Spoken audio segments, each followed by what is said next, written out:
Hey y'all, I'm Allison Asarch from Nashville, Tennessee. Hey, I'm Sean Fraser from the Ritzy Kids. Hunters, this is Johnny from Rail Motor. Hey, it's Shane from Blind Season. Hey, it's Rob Stanier, and you can check out my music on all the streaming platforms. Check out my latest music on all the streaming sites. Check out my debut album on all streaming platforms. Check out our new debut album. Check us out on Spotify and Apple Music. And you're listening to our friends, Braggy and Curly. And my Rossy. favorite bands from Australia. My two favourite podcasters, Braggy and Curly. Braggy and Rossy. Curly. On the Unfiltered and Undiscovered podcast.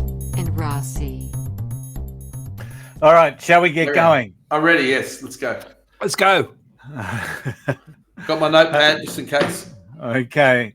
Hey there, everyone. It's Curly, and welcome to episode 178 of the Unfiltered and Undiscovered podcast. We were due to have Adele Oliver on tonight from the Kimberleys, but she's been struck down by a bit of a bug.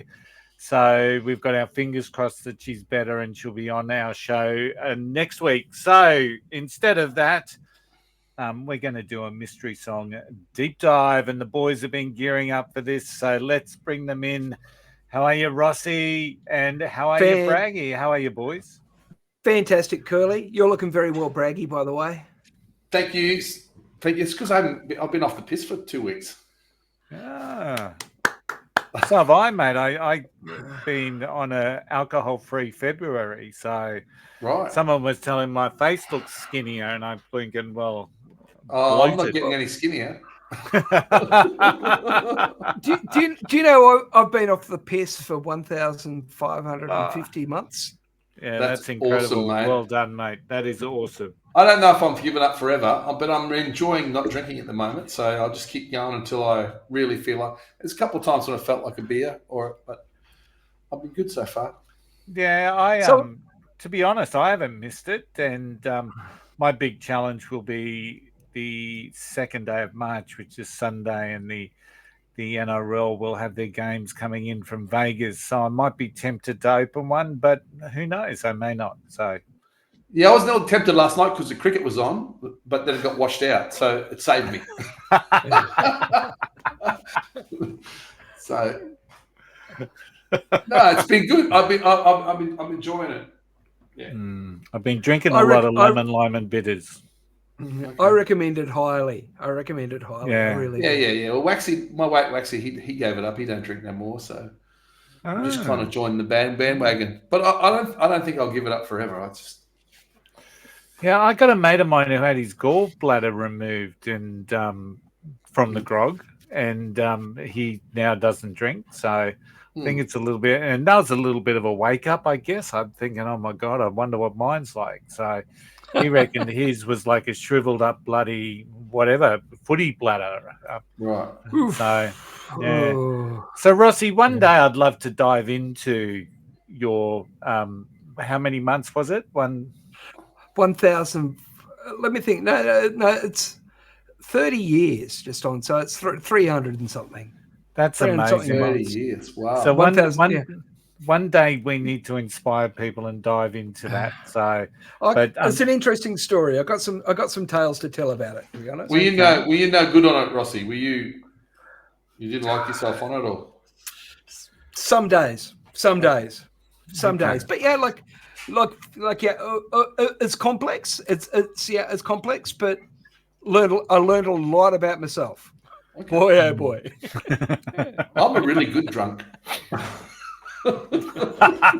Kelly can vouch for that. You look pretty. I reckon you'd be pretty happy, Braggy. Oh, mate, I just want to hug and kiss everybody. Well, I just love everybody. Yeah.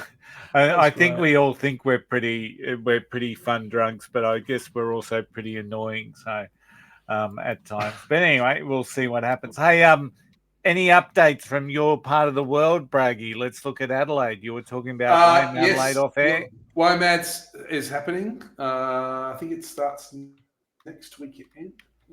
Hang on. I've got the. I can't reach it. I think it's next Friday. But anyway, I've got a ticket to go see Friday. So I'm really keen to go and see PJ Harvey. I've always wanted to see her. I think she'll be fantastic. She's a really cool performer. She'll have a good band. And there's a whole bunch of other, out there sort of stuff that it's not out there really. It's just kind of, bluesy stuff. There's some unknown Australian acts, and also, like I think I mentioned last week, Sweet Talk are coming to the Grace Emily, which is an Adelaide institution. The Grace Emily has music 6 nights a week and has done forever. It's a bit like the Crown and Anchor. So have you organised to go yet, or are you still tossing it up? No, I'm going to definitely go. It's $28 for a ticket, which I think is reasonable. Yeah. And I'm going with my friend Dawn. Yeah. And Sam, friend of the show, Sam. Cool. Make sure you say good day to the boys. I will. I have to get their names right. I'll just go back to one of the episodes. Yeah, and you should get a shirt up with that's a great question, Braggy. You should get a shirt made up. What about your part of the world, Rossy? Look, it's much the same. Busy. Lots of rock shows, lots of theatre shows. It's very interesting. I'm doing an interesting show this Saturday, and what it is these people are showing the silent film, The Sentimental Bloke, and they've got an orchestra, like a 4-piece orchestra, on one side playing the accompanying music, and the other side we've got a Foley operator who's doing all the sound effects. Wow, that'd be awesome. Yeah, I think it'll be really interesting. So it's the Sentimental Bloke, and it's by a group called the St. George Players, and I'm doing that at the Civic Theatre in the fabulous Hurstville Entertainment Centre. That's a very interesting concept. So what year is that from? That movie? 20s, I think. So it's a silent one. Yeah. It's the silent film of the C.J. Dennis poem. Yeah.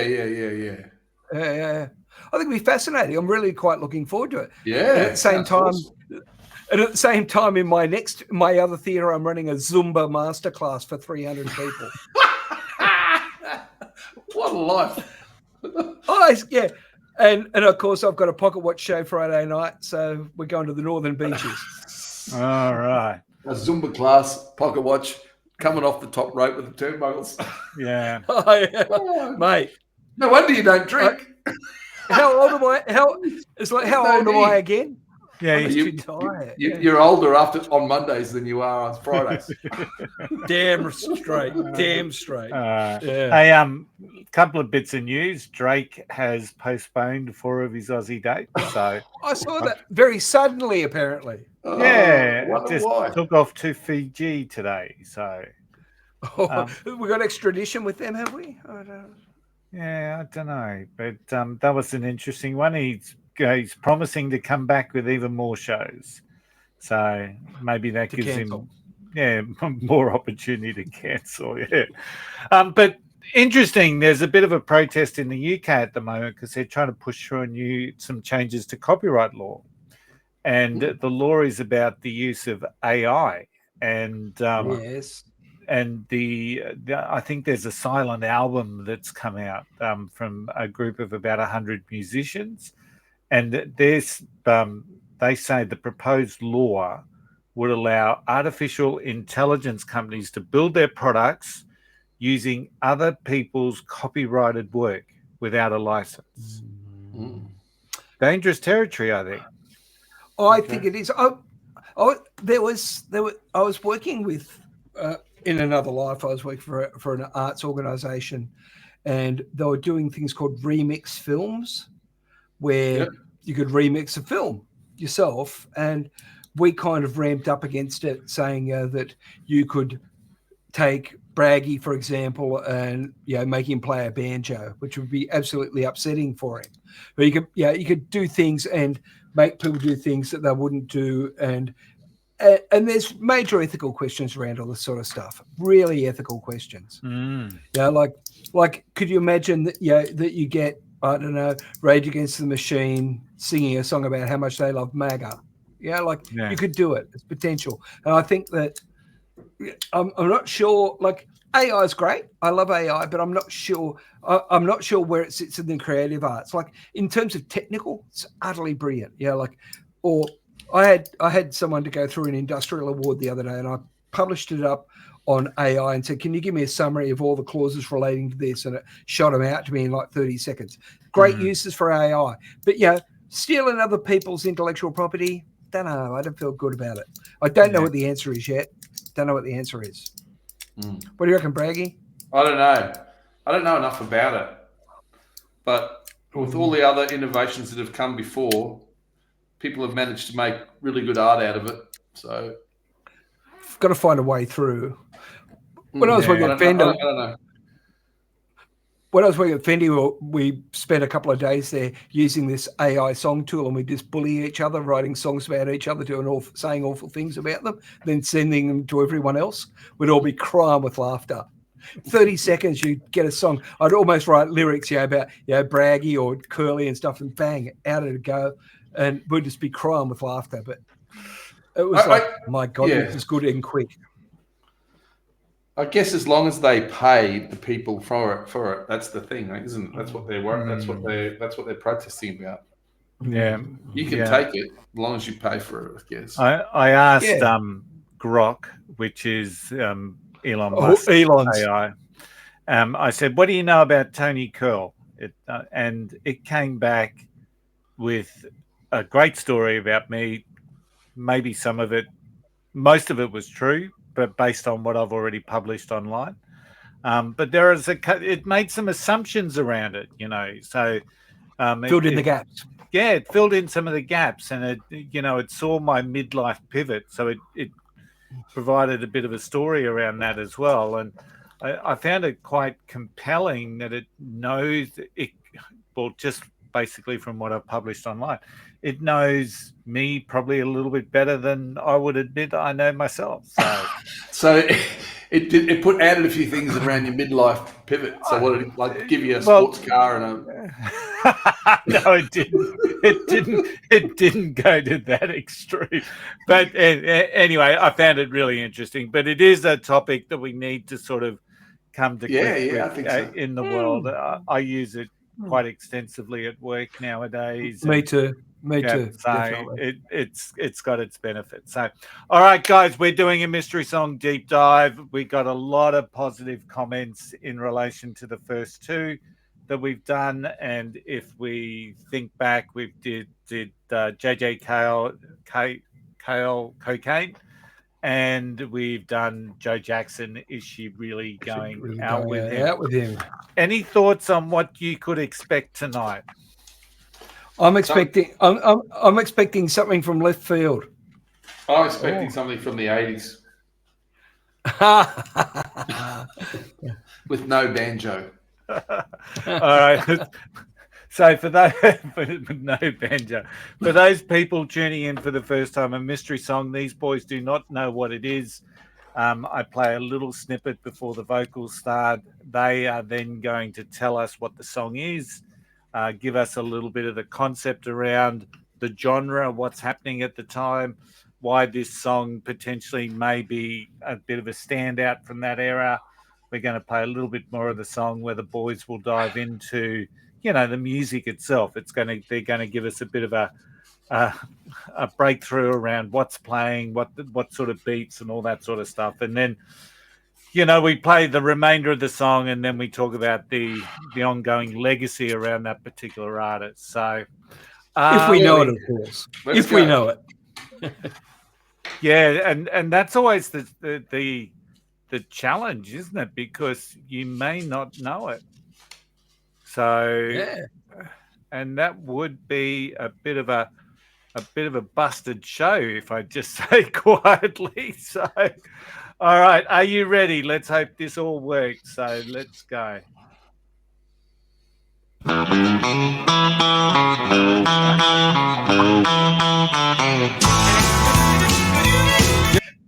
All right. You want to go, Rossy, or shall I? You go first, Braggy. Dwight Yoakam. Guitars and Cadillacs. Yeah. I love that song. I love that album. Me too. Man. It's a great album, isn't it? Guitars, Cadillacs, and this is the first song on side 2, if I remember correctly. I might be wrong. So, pretty good. Tell us about Dwight Yoakam. Well, I don't know a lot about Dwight Yoakam. I just know he's got a voice. I mean, he's got I guess it's rockabilly that he plays, but he has the country hat and he's got a bit of a yodel in his voice. That's how I describe him. Yeah. Do you know the first time I heard this song? No. Mazwak used to play it live. Oh, truly? There you go. Yeah. He had a country band, and he put a country album out, and it had the bass player and the drummer out of the Tribesmen, and Cowboy Angel. And when we went to launch the first album, it was Chris Boy King and the Kamloops Swing. The Cardama Cafe in King's Cross had some licensing issue, so they weren't allowed to have alcohol in the venue. So we did the show, and people were out brown bagged it. They brought their own bottles in, and we just sat there, and Chris did the show. Awesome. Oh, wow. Yeah. So, Braggy, you were... Sorry. You're right, Rossy. But Bob Wackley, the bass player from the Tribesmen, didn't play on the launch. Warwick Gilbert from Radio Birmingham came in and played. 1986. That's it. Is that right? 1996. And I've now been to, of course, the Country Hall Music Hall of Fame in Nashville. And they've got a whole story around this movement that Dwight Yoakam was, because he's not your traditional Nashville artist at the time. And he's actually from California, correct, Rossy? Yep. Okay. That's right. He's not... but he's kind of... Yeah, but then again, there was like Commander Cody and the Lost Planet Airmen, who are also from San Francisco. Do you know those guys? I don't know. Commander Cody. No, well, they're another band that my good friend Chris, because Chris grew up in like Hank Williams rural Canada, and so he had a lot of that in him. So if you listen to songs like "Didn't Tell the Men" by the Hitmen, that's kind of where that all came from, right? So I'd listen to all this stuff through the lens of that. So like in the 80s, I was hearing a lot of... So in the dressing, whenever like mixed guitar would break, Chris would launch into one of these. Guitars and Cadillacs or Lost in the Ozone Again or any of those songs. And the band would kick into that while I'd be out hurriedly fixing stuff. So Yoakam had this real crossover, didn't he? Like he was a bit of a outsider to Nashville because he's coming from LA and California, and there's this real country spirit coming through California that so I think Steve Earle would have been one of those other ones as well around the same time, Randy Travis. So you've got this real movement that's sort of ultimately, well, it got to Nashville, but it was a completely different music that was being played out of Nashville. It comes back, that's this sort of style comes back in the 2000s, I want to say, with Alan Jackson and Brooks and Dunn, kind of boogie. I mean, this. I think he's more rockabilly, Dwight, but it's still that kind of Texas boogie almost. Yeah, Southern rock sort of. Yeah, Allman Brothers almost have got a bit of a flavour through it. You know. Yeah, you could say that. You could say that. Yeah, it's just borrows a lot from rock and roll. I thought he was from rock Memphis and roll for some reason. Yeah. So it's a rock and roll track for sure. Yeah, that guitar playing just kills me. I love it. Like it's Telecaster, Dwayne Eddy style. Like, but it's the rockabilly as you're talking about, right? As soon as you hear those bars, you get a smile on your face because you know what's coming. I did. I know. I love that record. Yeah, like Heartaches by the Number is another one from that sort of era, and which is the cover. He's also on that album. If you ever get south of Cincinnati. Fuck, I love that song. Yeah, I did too. Yeah. The whole album. I've listened to it.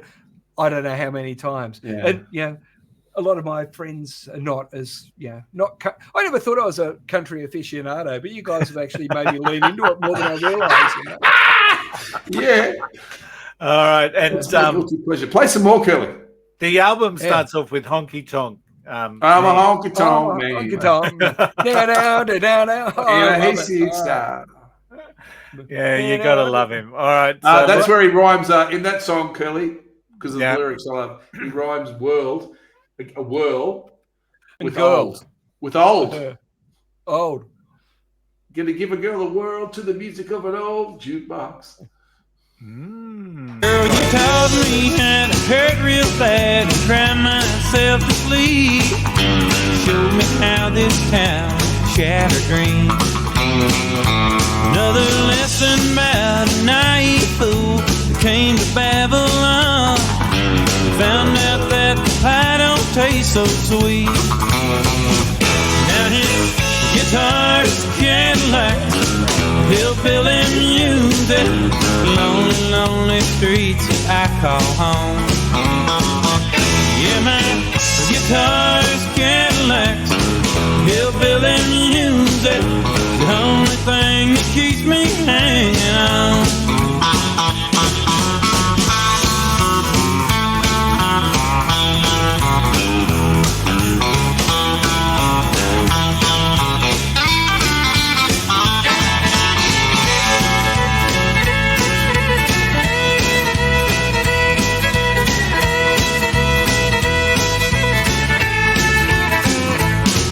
It's got just about everything happening on it, doesn't Oh, It's man.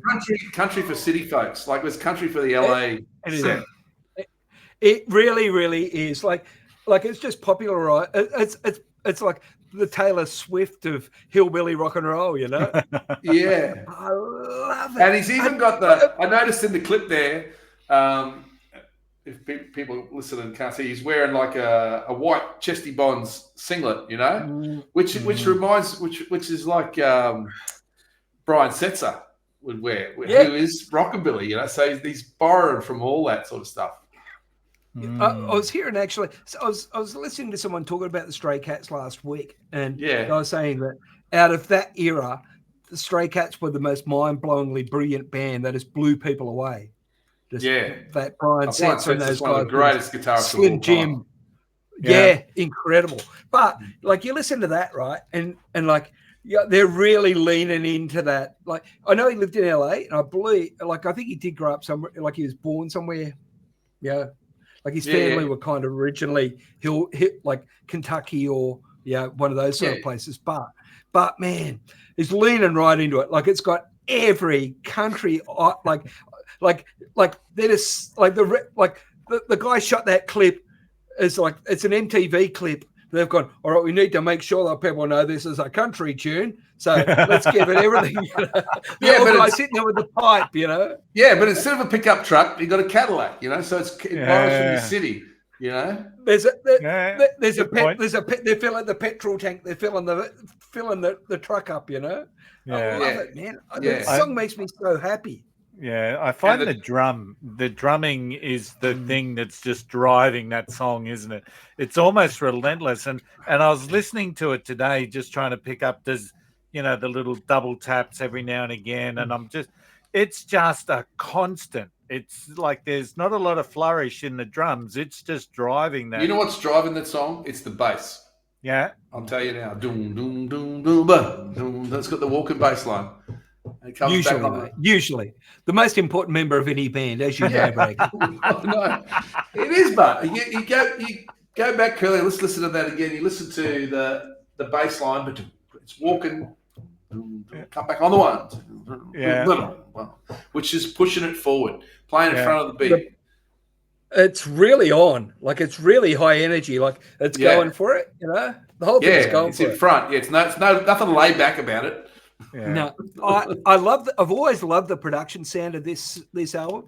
I used to carry the CD with me and do rock shows, and sometimes I'd wind the PA up and put that on during the day, and people go, "What the fuck are you doing, idiot?" And I go, "Nah, go on, fuck off." It's about sound. Yeah, I know in my world, right, I was at this particular stage, the album came out in 86. And, I'm listening to the Tribesmen and I'm listening to Lime Spiders and I'm going into dingy little basements to see bands with 3 or 4 guitars just churning out. And this song this album came into reality. And part of me is thinking, oh my God, this is so good. But is it cool enough for me to be listening to it, sort of thing? It was a real conundrum, but you just listened to it because it was just such a great great song, and it crossed over. This was a real crossover in my mind. I don't know how it stands historically, but learning that he actually brought the California sound to Nashville was pretty. That's the importance of what Dwight and that artists around him actually did at the time. Curly, was it Jason and the Scorchers that introduced you to this, or the other way around? I'm thinking I'm listening to Jason and the Scorchers before Dwight. Right. But yeah, very, very, very similar. Around the same time, I think. But I've been going to see, I remember it might have been 85 or something. I remember going and seeing George Thorogood with Joe Eli. It was pretty good, Mm. Yeah. I've always had a bit of a love of guitar, as you may have guessed. I don't know. Comes as a bit of a surprise.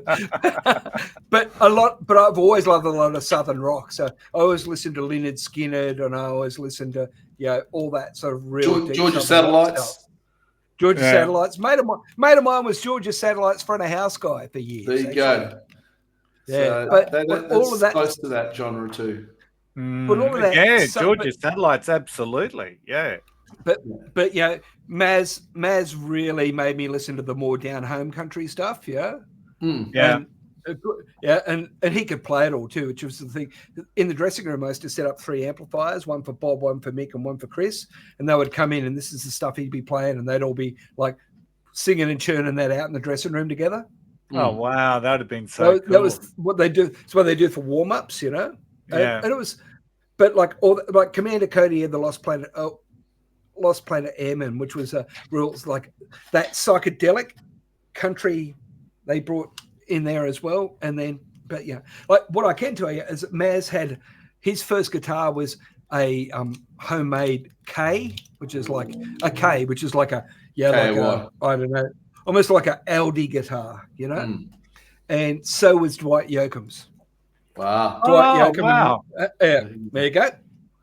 The K. And someone found Chris's original K about 10 years ago and approached me to try and sell it to him. And I said, what do you want from it? And he goes, something stupid. And go, nah, not happening.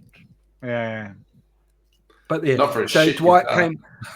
But all those guys would start playing on whatever they were given. And That's Dwight right. started on a Yeah. K. Yeah. On a K. It's like a mail order guitar. Yeah. All right, let's listen to the rest of it, shall we? Ain't no glamour in this tinsel land, lost and wasted life. Paint scars, all that's left of me. Oh, but thank you, girl, for teaching me brand new ways to be cruel. If I can find my mind now, I guess I'll just leave. And if guitars, Cadillacs, hillbilly music, lonely, lonely streets I call home. Yeah, man, guitars, Cadillacs, hillbilly music, the only thing that keeps me hanging on.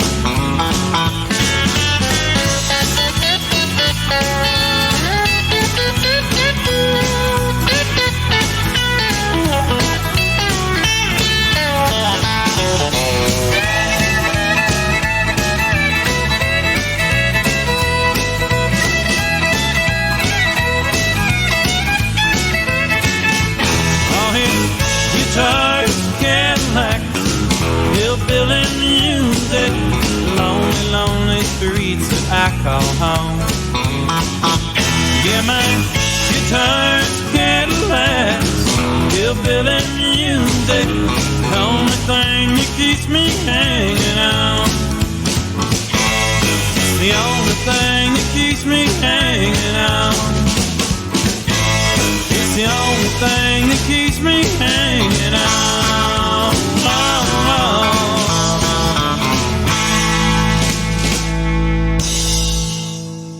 Like, I could be wrong, but I don't reckon any of them blokes ever fucking sat on a horse or a tractor in their life.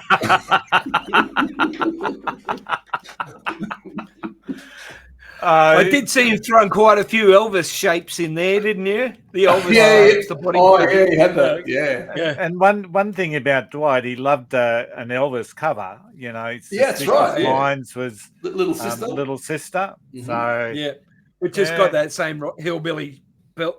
Well, sir, Hey, No, okay. do it again. So, boys, what's the song about? Oh, Well, go on. heartbreak. Yeah. Heartbreak. I don't think so. The It's line about- teaching me new ways to be cruel. Girl for Yeah. teaching me the new ways to be cruel. And yeah, you can rely on your guitar, you can rely on your Cadillac, but rely on the hillbilly. Yeah, he's hillbilly- just saying, but the I love country music and I like cars. There's nothing really. No substance there. It doesn't matter. Good on you, Rossy. That is the story. It's a classic heartbreak. You know, the woman let him down and he still got his guitar and his Cadillac. It's the only thing that keeps him hanging on. So I love it. I love that song so much. yeah. The fiddle solo is mind blowing. The guitar solo, just cut it. And for a 3-minute song, there's 2 instrumental breaks. So and it's going. Not much to it. It keeps me absolutely captivated from start to finish every time I hear it, and that's just the mark of a great song, you know. 100%. So let's talk about the legacy of Dwight Yoakam. Is he still alive? Or did he pass? I believe he's still around. Okay. Well, like I said before, I reckon Brooks and Dunn and those guys would have been, you know, with what's the Brooks Dunn big one? There's Alan Jackson. Also on the Chattahoochee. And Brooks and Dunn, the song about dancing, line dancing. What's that one? So I can feel that he's grabbed the baton from guys like Hank Williams and sort of polished it up and passed it on. Yes. Yeah. You listen to a song like Your Cheating Heart and like Hey Good Looking, yeah. Hey Good Looking. That was one of the first songs my guitar teacher taught me when I was a kid. I had this guy who that's what he played. He played like that, and Robert Johnson. He made me play Hey Good Looking. I remember learning it. But Black Sabbath don't play this, John Gray. Black Sabbath don't play it like that. Rossy, do you know a band called the Kentucky Headhunters? Ooh. Yes. Yeah. Yeah. Listen to them, Curly. Okay. The Kentucky Headhunters. They're not. They're like that. They're like this guy, but a little bit more country. They probably actually were from the country. Yeah. But it's that boogie. It's country boogie. That's what you call it. Western boogie or something. Western swing. That rock and roll is what gets me in. That rockabilly rock and roll is what gets me in every time. It's like the ghost notes and bang. You want to move, hey? Makes you want to move straight up. Yeah, absolutely. You just want to start moving your feet, doing a bit of a line dance or whatever, and it's just an awesome song. And you know, I think about country nowadays and the concept of the country pop that we're seeing, and you know, the catchy tunes, and you know, I think if it wasn't for this California sound coming into Nashville, we may not have what we have today in some of the fresh country artists. It may be something completely different. So it may be better, it may be worse. All those LA and New York were where all the really good players were in that era. Yeah, like if you're good, you go to New York, you're a jazz player. Everyone else went down to LA, and now they're all in Nashville, right? All the good players, and that's Music City these days. But like, the good players are on those records, you know. Yeah, that's right. Yeah. All righty. Well done again tonight, boys. Well done. Dwight Yoakam. So great legacy. You could only wish you had a legacy like that, couldn't you? So even just looking at his back catalogue, he's been prolific in albums. And I think this one was followed by Hillbilly Deluxe. And then there was it Streets of Bakerfield, and after that, so I think they were the first 3.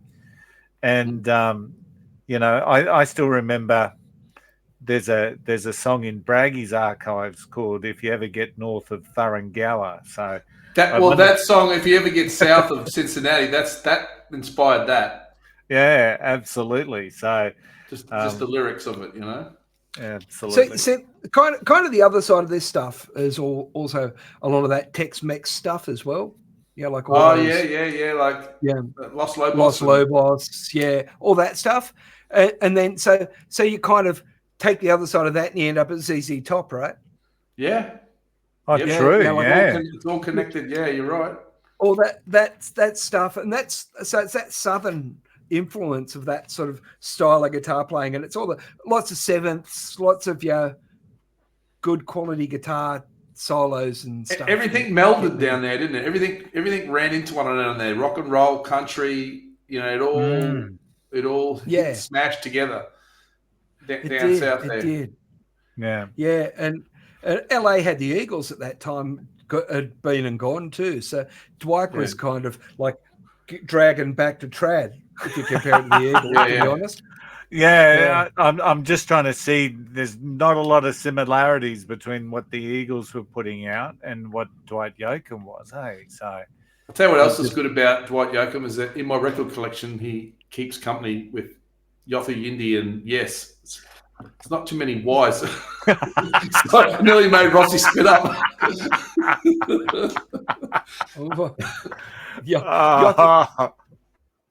Yothu Yindi, yes. I was talking to a guy the other day. Too wanky for you? Oh no! I was talking to a guy the other day. I kid you not, and he's a Sydney player, and he has been filling in for John Anderson for Rick Wakeman on some John Anderson demos. Right. Oh, a guy from Sydney. Right. Wow. Yeah, that's crazy. That's cool. Old guy, really old guy. 68 or something. Yeah. Perfect pitch, of course. The bastard. Wow. Yeah. All right, boys. Well done. That was awesome.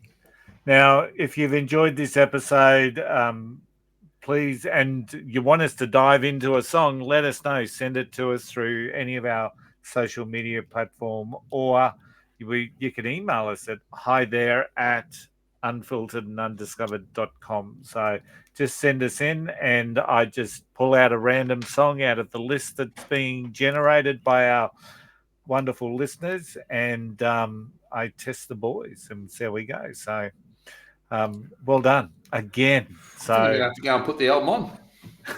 Yeah, I'm not allowed to. I'm only allowed to listen to that when I'm home alone. Oh, okay. Yeah. Well, the Kentucky Headhunters, Curly, I'm always in trouble for putting that on in the car. Getting in trouble from the girls.